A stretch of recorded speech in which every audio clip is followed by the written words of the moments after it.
Hello everyone, welcome to Shantha Lakshmi IAS. Now in this video, let us discuss about the topic space sustainability, which was in news recently. And this topic was taken from the article Text and Context, The Hindu. This topic comes under our GS3 main syllabus, that too in science and technology part. This can also be included in ethics syllabus in the areas of international ethics. Also, this topic is important for prelims as well as mains. We'll see how this topic is important for prelims as well as mains while we dwell into the discussion. So now, why it is in news? Because of two agencies, that is UK Space Agency and Secure World Foundation, which is a private organization that promoting peaceful use of outer space, held a summit for space sustainability. So that's why this topic was in news. Then, before we discuss about the concept of space sustainability, let us now briefly go through the evolution of space exploration.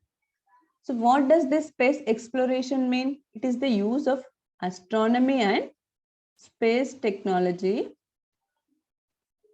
to explore outer space. Space exploration is the use of astronomy and space technology to explore the outer space. And since 1960s, outer space was considered as a global common. So what is this global common mean? It is a physical or virtual areas where resources are shared at the international level. That means these areas do not fall under any national jurisdiction and are regulated by the international law only. So these global commons do not fall under any national jurisdiction and those are regulated by the international law only. And what are the examples of this global common? Along with the outer space, Antarctica, high seas, and cyberspace. So these are the examples of global commons. And the early era of space exploration was driven by a space race between US and USSR to achieve the superior spaceflight capability. And the landmarks of this period were the launch of Sputnik 1 by Soviet Union in 1957 and the launch of Apollo 11 mission on Moon. That is the first human landing on Moon by the US in 1969. Then other nations like China, Japan, Canada, India, and other European nations also entered the space race with high ambitions. And in 1981, with the launch of Space Shuttle program by US, which is used for routine transportation of crew and crowd, shifted the focus from competition to cooperation among the nations in space exploration. With this, the launch of International Space Station was took over in 1988, the 2 by 5 nations with coordination and cooperation. So what are those 5 nations who launched this International Space Stations? It is NASA, this US agency, Roscosmos, Russia, JAXA, Japan, CSA, that is Canadian Space Agency of Canada, ESA, European Space Agency of Europe. These are all the 5 nations involved in the launch of International Space Station: US, Russia, Japan, Canada, and Europe.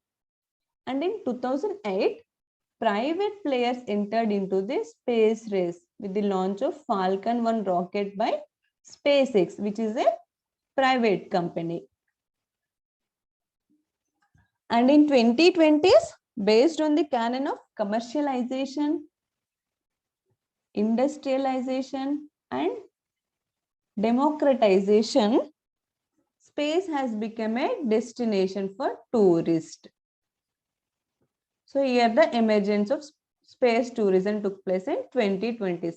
So these are all the evolution of space exploration. That is 1960s, it was considered as a global common space race between US and USSR.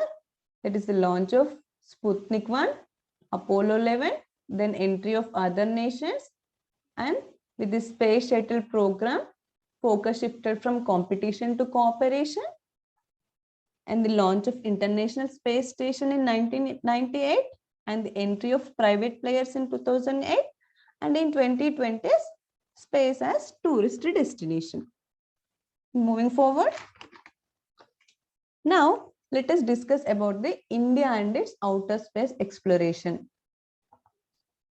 INCOSPA, that is Indian National Committee for Space Research, was established in 1962 under the leadership of Vikram Sarabhai. And this became the ISRO, in Indian Space Research Organization, in 1969. And the Department of Space was established in 1972. And the ISRO was engaged in 3 areas, that is communication and remote sensing satellites, space transportation, and applications. And these were the missions that was launched by or planning to launch by ISRO. So in 2008, ISRO launched the Chandrayaan-1 mission to Moon. And in 2014, Mangalyaan mission to Mars. It's also known as MOM mission. And this was the India's first interplanetary mission.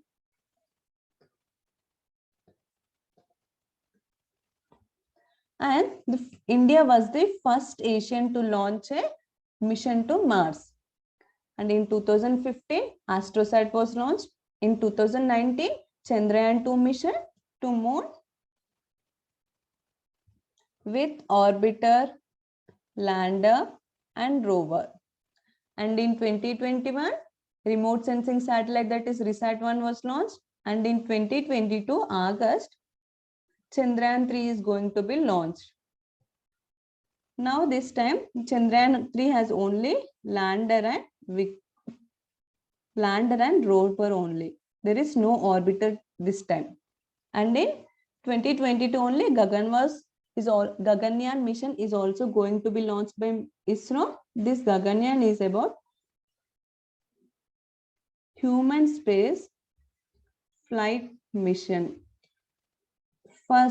India's first human space flight mission, which was going to carry 3 astronauts to the space for 7 days to study the experiments. And in 2024, there is a plan to launch Shukrayaan-1, that is mission to Venus atmosphere. And in 2024 only, launch of lunar polar exploration mission along with collaboration of JAXA. This is to the south pole of Moon. So these are some of the missions of ISRO: Chandrayaan-1 mission, Mangalyaan mission, AstroSat, Chandrayaan-2 mission, RISAT-1A, Chandrayaan-3, Gaganyaan, Shukrayaan-1, lunar polar exploration mission with JAXA. Then moving forward. So why does this space exploration matter? Means, what is the purpose of space exploration? Or what are the benefits of space exploration? First is research and innovation. How? We'll see that now. Applications in everyday life means we are using now GPS for everything. This is used for navigation. And we are relying on weather information daily. This is because of this space research only.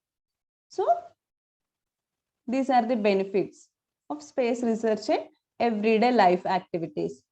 Then public health and safety. How public health and safety is ensured by space research and innovation? We'll see that now. One of the experiments conducted in international space stations, which involved testing innovative materials to prevent bacterial growth.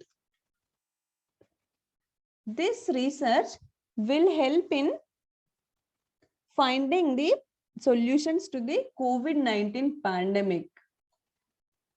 This research that is followed in International Space Station on bacterial growth will help in finding the solutions to COVID-19 pandemic. So this space exploration ensures public health and safety. Also, studies of the human body's response to extended periods in the microgravity environment of International Space Station are improving our understanding of the aging processes. That's how public health and safety is ensured. Then other application is space mining, that is mining of asteroids and other celestial bodies, which provide a near infinite supply of the precious and scarce resources such as lithium, cobalt, gold, etc. And also, water is abundant in outer space in one way or other form, which could be extracted and electrolyzed to make rocket propellants. Thus, asteroids could also serve as a gas stations for refueling of space missions in the space itself only. This is all about the space mining.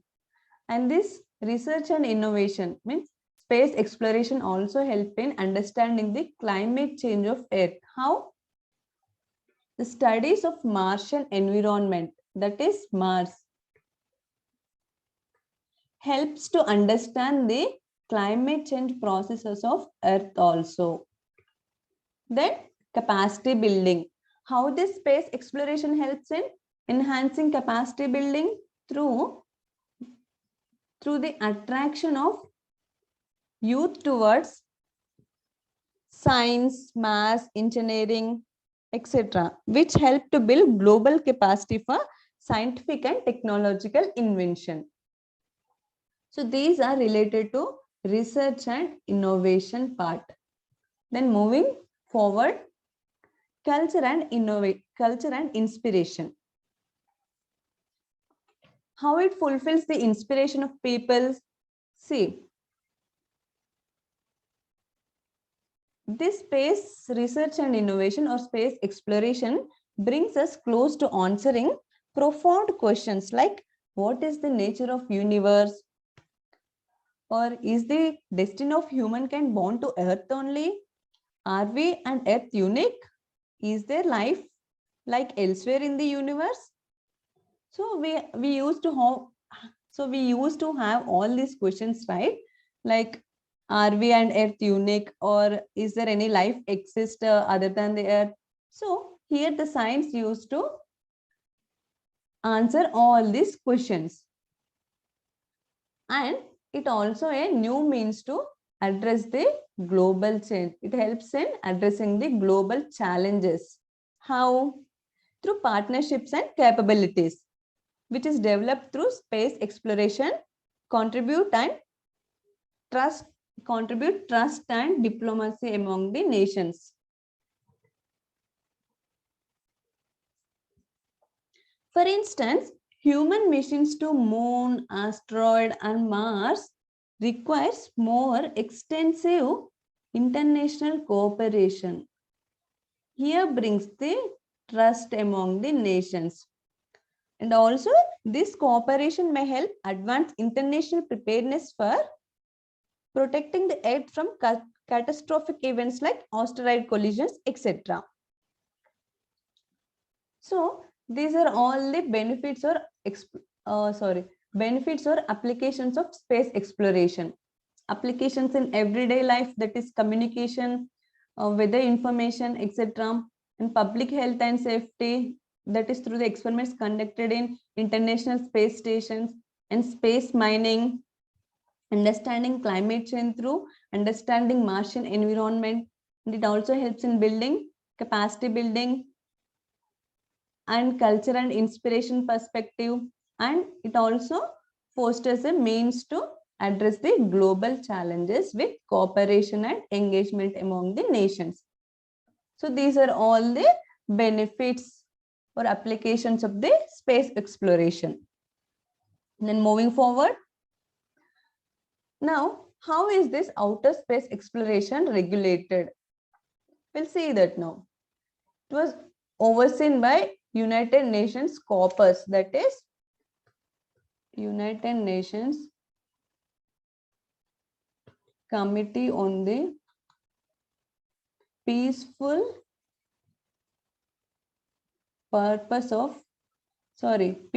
Use of Outer Space.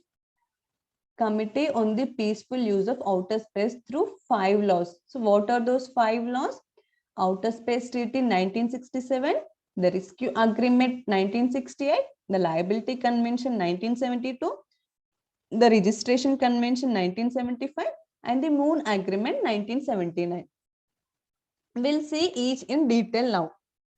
Outer Space Treaty 1967 prohibits any nation's claim for sovereignty over outer space or any other celestial body. It also prohibits weapons of mass destruction on outer space, and celestial bodies can only be used for peaceful purposes. And it also makes nations responsible for the damage caused by their space objects and must avoid contaminating space and celestial bodies. And India ratified this in 1982. This is all about the Outer Space Treaty 1967. Then the Rescue Agreement 1968. What is this agreement talks about? This talks about the astronauts. Means signatories that agree to this agreement to take all possible actions to help or rescue the astronauts in need. So this is for astronauts. And one more provision is that countries must return any space objects that land on Earth to the sponsoring nation. And India ratified this in 1979. Liability Convention 1972.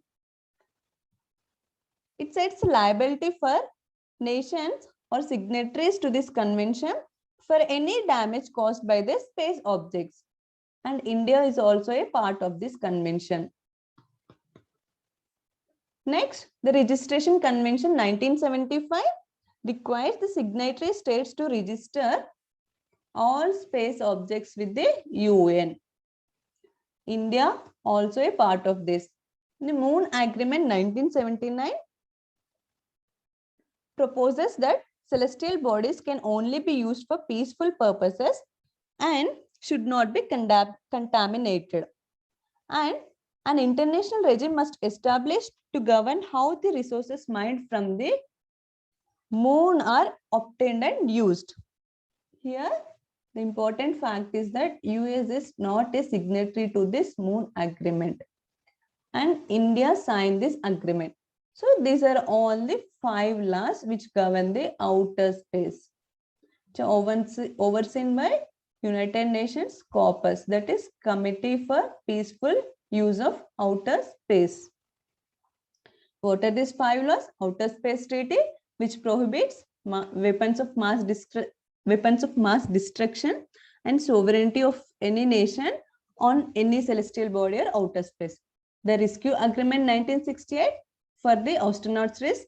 The Liability Convention 1972 liables any nation for any damage. The Registration Convention 1975 requires the signatories to register all the space objects with the UN, and the Moon Agreement 1979 proposes to use the celestial bodies only for peaceful purposes.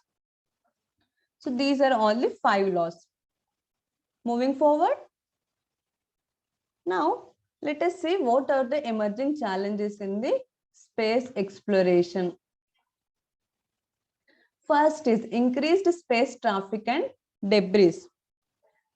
That is through constellations and mega constellations. For communication purposes, the space traffic is increasing. For instance, Starlink by SpaceX aims to provide high-speed internet access throughout the planet through mega constellations, which in turn increases the space debris. And this in turn leads to Kessler syndrome. So what is this Kessler syndrome? See here. If the number of objects in the space increase, chances of collision also, collision between the spacecrafts also increases. And this repeated collisions lead to Kessler syndrome. That is exponential increase in the debris. Number of objects increases, collisions increases, which in turn lead to repeated collisions and the exponential increase in the debris. So that's why the debris also increases. This is all about the Kessler syndrome. This is one challenge.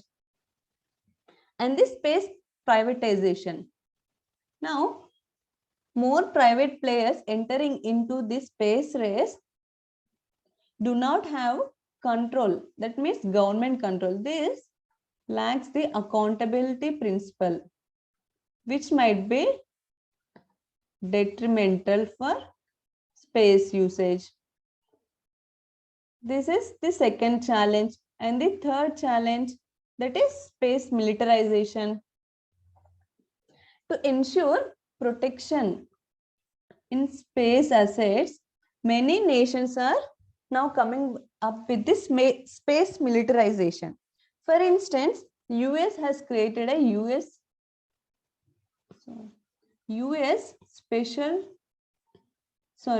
Space Force to secure its space assets and interest in this space. Also, 4 nations, that is US, Russia, China, and India, own anti-satellite missile technology. Recently in 2019, India launched a Mission Shakti, right? That is anti-satellite missile. That is to protect its interest in the space. Due to this, space militarization is increasing. This is the third challenge. And the fourth challenge is that dual use technology. Means, what is this dual use technology mean? Means the use of civil and military purposes are blurred into a single operational use, which blurs the boundaries, raising ethical concerns in terms of space-based data collection. This is the fourth challenge. And what is the fifth challenge? Fifth challenge is that ecocide in outer space. So what is this ecocide? It is defined as the mass, damage, and destruction in nature. It means the interplanetary contamination. Contamination of other celestial bodies like Moon, Mars, etc. It is known as forward contamination, or contamination of Earth, known as backward contamination. This is the fifth challenge. And the sixth challenge is that policy and legal challenges. Means there is a lack of provisions regarding emerging issues like space militarization, privatization, etc. And also, there is lack of strict enforcement of provisions. Also, absence of dispute settlement mechanism in the rules. This is the sixth challenge. And the seventh challenge is that irresponsible manufacturing of space rockets. Regarding this, we have seen in the news, right? In May 2021, the Chinese rocket, which is 22.5 metric rocket, that is Long March 5B, was expected to make an uncontrolled re-entry into its atmosphere, with some of its debris possibly landing on inhabited areas, which includes life threat. So this is one challenge. And the last challenge is that space weather threats like solar and magnetic storms that have the potential to damage communication systems or communication signals. So these are all the challenges regarding the space exploration or space technology now. What are those challenges? Increased space traffic and debris, privatization of space, militarization of space, dual use technology, ecocide or interplanetary contamination in outer space, policy and legal challenges, irresponsible manufacturing of space rockets, and finally, space weather threats. So these are all the challenges. Then moving forward. Now, what is outer space sustainability? This is our topic, right? So what is this outer space sustainability mean? In general, the principle of sustainability means meeting the needs of our present generation while preserving the needs or resources of the future generation. This is the general principle of sustainability. That is, while we meeting the needs of present generation along with preserving the resources of future generation. So what is outer space sustainability? Sustainability of outer space, that is the ability of humanity to continue to use outer space for peaceful and socio-economic benefit while preserving this space for future generations. So this is the concept of outer space sustainability. Next, and what is the need for space sustainability? We have seen the challenges, right? What are the challenges? Space traffic, debris, privatization, militarization, interplanetary contamination, etc., etc. So to address those challenges, there is a need for space sustainability. That is to reduce orbital crowding, to address collision risk, that is Kessler syndrome, and interference with radio frequencies, to reduce space debris, and for addressing space weather threats like solar and magnetic storms, and finally to minimize interplanetary contamination. So these are due to these challenges, there is a need for space sustainability. Then moving forward, so what are the initiatives that are launched for sustainable outer space? These initiatives are launched by different nations. We'll see that now. United Nations Committee on the Peaceful Use of Outer Space in 2019 released 21 guidelines for long-term sustainability of outer space, and these 21 guidelines are voluntary. That means these are non-binding guidelines. And in 2020, US come up with the Artemis Accords for cooperation in the peaceful exploration of celestial bodies. And India has launched the Project Netra and SpadeX. That is, Project Netra is to monitor space debris, and SpadeX is to provide in-orbit servicing.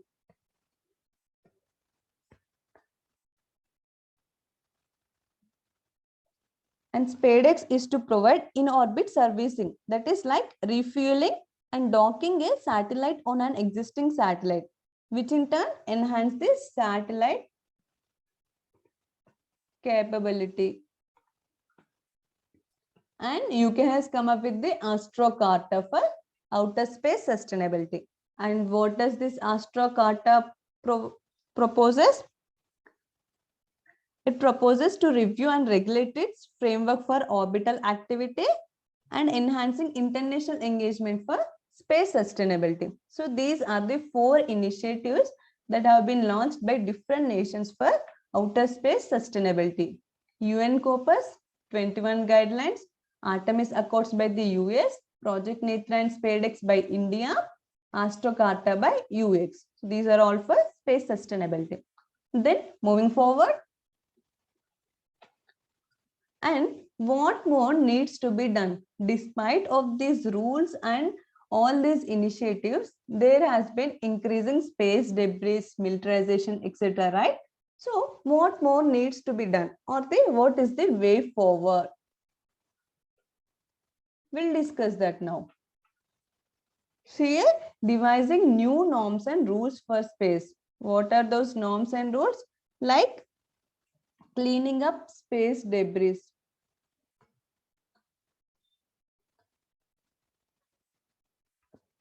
Cleaning up space debris and efficient management of radio spectrum and strict rules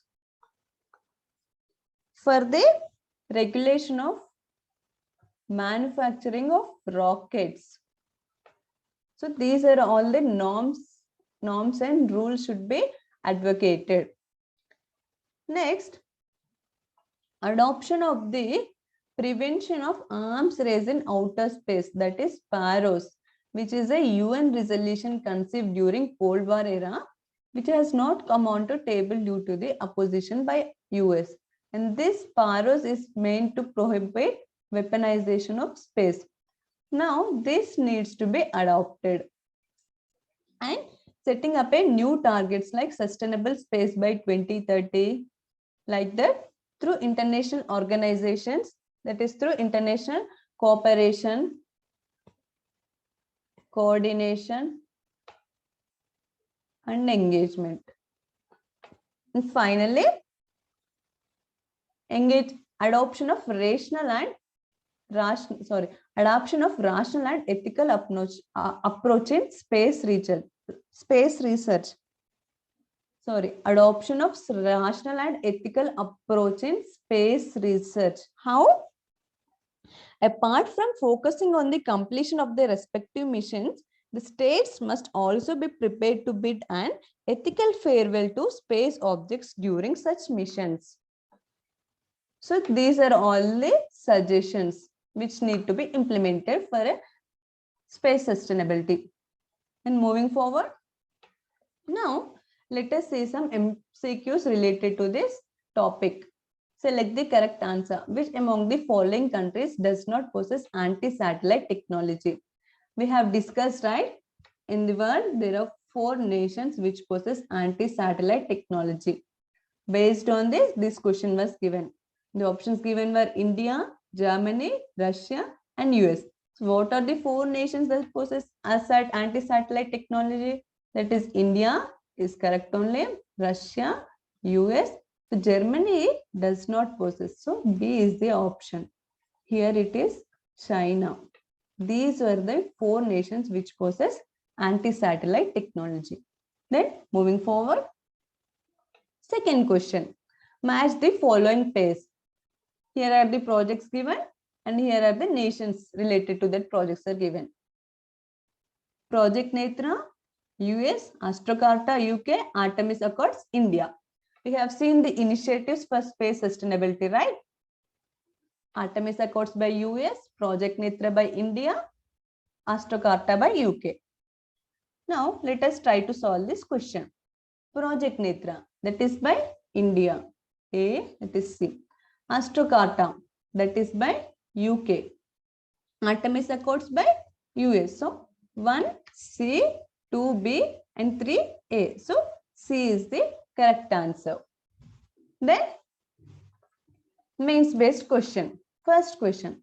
With the increasing space tourism and outer space exploration, the world is facing more challenges than finding solutions to problems. Critically analyze. In this, you need to write about the positives, that is the benefits of space exploration, and the challenges that the space exploration is facing. And what are the rules, initiatives, and the way forward you can write here. And the second question is that what do you understand by outer space sustainability and how the world is making efforts to ensure outer space sustainability. This is the second part of our discussion, right? Outer space sustainability and the 4 initiatives of the world to ensure outer space sustainability. So these are the 2 questions, mains based question based on this topic. With this quote, we'll end this session here. The quote is like this: the intelligent use of science and technology are the tools with which to achieve a new direction, given by Jacques Fresco. This particular quote comes in the context of space sustainability. That means we need to use the science and technology in the very cautiously. That is by keeping in mind the sustainability of space. With this, we'll end this session here.